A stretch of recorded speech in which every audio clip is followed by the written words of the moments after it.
We are launching into a deep dive today that is based on a source that just sounds almost too good to be true. It really does. It's a self-proclaimed masterclass from this super successful creator who, I mean, by her own definition, has built her literal dream life. We're talking dream car, dream house, the whole thing. Right, and she credits all of it not to destiny or like passive wishing, but to a very specific four-part strategy. And that's the key. This isn't your standard self-help guide. No, not at all. She's very explicit that it's the opposite of what she calls woo-woo manifestation.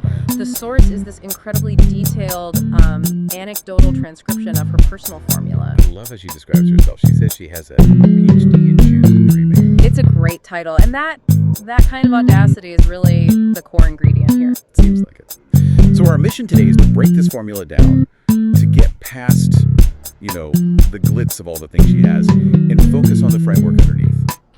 It's built on 4 pillars. Defining what you want with insane specificity, then action, then a delusional mindset, and finally preparing for luck. We're basically finding the method behind the madness. And I think we should approach this not as a set of motivational posters, but as a system. It's a system of cognitive reframing that's designed to just knock down the usual barriers to massive success. Okay, let's unpack it. The foundation is step 1, the unapologetic art of wanting.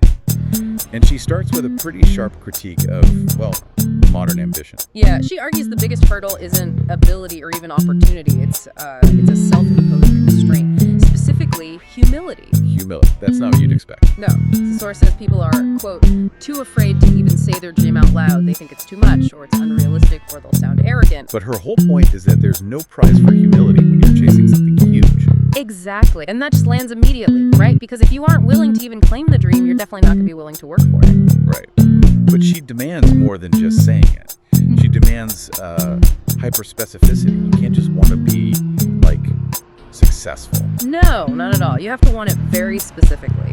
And this is where the strategy goes from an abstract wish to, a concrete target.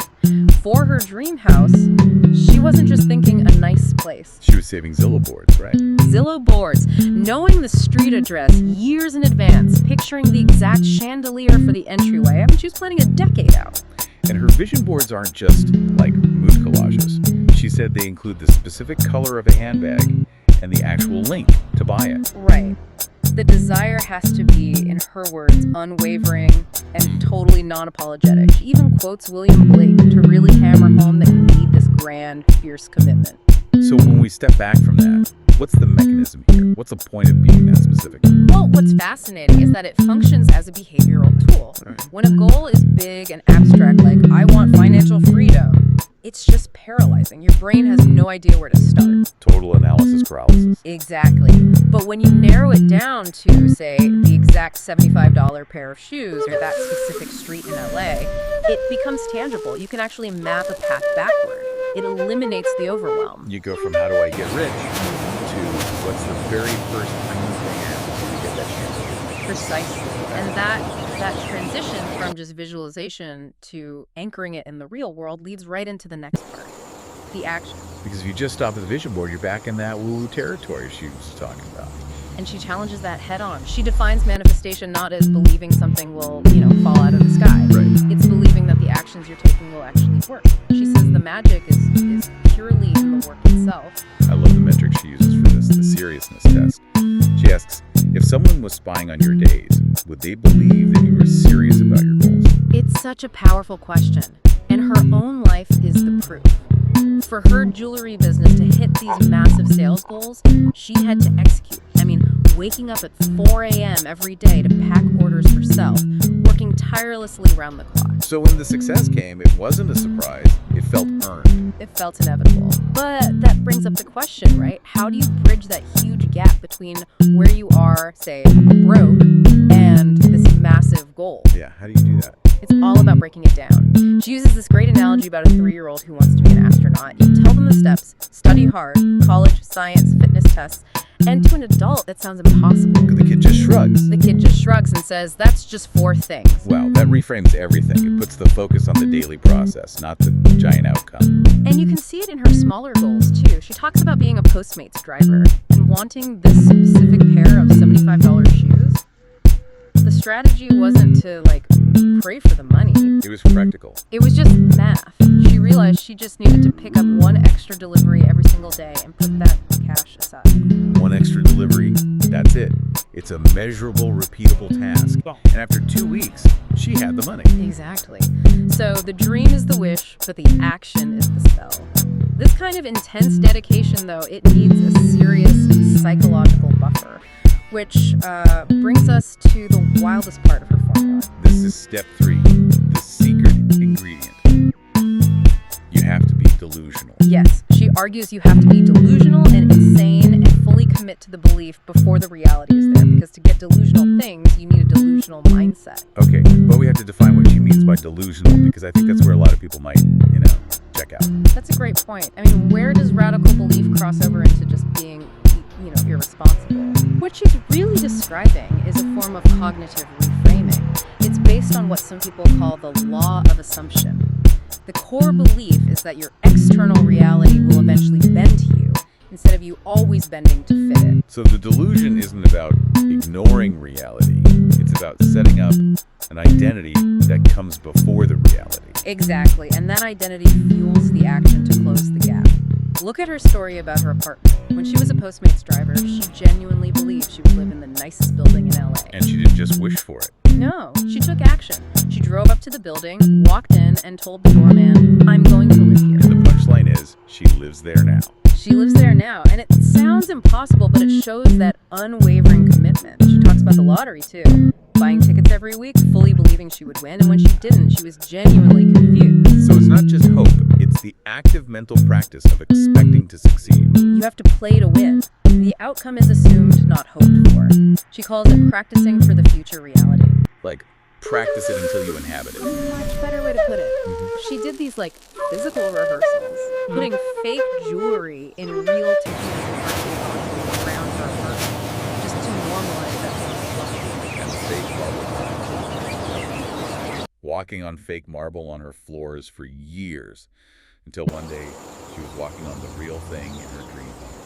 It's immersive training for your ambition. It just changes your subconscious standards, so when she finally got there, it didn't feel like a shock, it felt like coming home. Right, so once you have that psychological identity set, the final piece of the strategy comes into play, which is the one thing people always dismiss as pure chance: luck. Step 4. She acknowledges luck is necessary, but she insists that luck isn't magic. It's just exposure to chance combined with preparation. So luck is a numbers game. You have to be in the right rooms. You have to be in the rooms, and you have to be ready. Her advice is to always have a pitch ready in your pocket, just in case you sit next to the head of Shopify at dinner. The dinner is the chance, but the pitch is the luck. And you have to be bold, too. The Fair Play story is wild. Incredible, right? She tours a place she isn't even buying, sees a fireplace she loves. Months later, she runs into the owner. Most of us would just nod politely. But she just asked for it. She just boldly asked for it, and he gave it to her. She calls this looking for the treasure, actively engaging with the world to find these opportunities. But she also admits she's not always batting 1,000. She fails. Oh, constantly. But she sees failures not as setbacks, but as market research. It's just data that informs the next attempt. It's a completely objective way to look at it. This relentless effort, though, it brings us to what feels like the most important part of this whole thing, which is the real reason you want any of it. Yes, this is the big pivot she makes. She says the purchasable thing, the bags, the shoes, that's the lowest bar on the totem pole. If that's all you're chasing, you're not going to last through the 4 a.m. wake-ups. You'll burn out. For her, the channel wasn't started for fame or money. Her personal why was deeper. She needed community, and she wanted to create the video she needed to see when she was struggling. That purpose is what keeps her working until 3 in the morning. That reframes everything. The money is just a tool. The value of the dream bag isn't the bag. It's who you became to be able to afford it. It's a reflection of your hard work. And the highest value, she argues, is for the priceless things like community and connection. And she has one last cheat code for that. Kindness, just treating everyone with respect, from the barista to the billionaire. It creates a world where people actually want to see you succeed. Building a support system for your ambition. Exactly. So you combine that positive energy with the strategy, the desire, the work, the delusional belief, and success stops feeling like a lottery win. It's more like baking a cake. It's just a recipe. You put the ingredients together, you follow the steps, and you're not surprised when a cake comes comes out of the oven. You expected it. That's the formula. Unapologetic desire plus consistent action plus delusional belief equals expected success. It's a really powerful framework. Yeah. But after all that, after detailing how she gets everything she wants, she saves the most important confession for last. What is? The truth is, she doesn't get everything she wants. Nobody does. And that confession is what gives the whole strategy its weight, it's emotional truth. The moral of the story isn't about getting the things, it's that you can always go after it. You always have the ability to try. Which brings us to our final thought. The source says that sometimes not getting what you want is also getting what you want. She believes a no from the universe might just be redirecting you toward the splendor of what was coming. So we've just spent all this time breaking down this intense strategy for getting everything you want. But maybe, just maybe, the ultimate skill is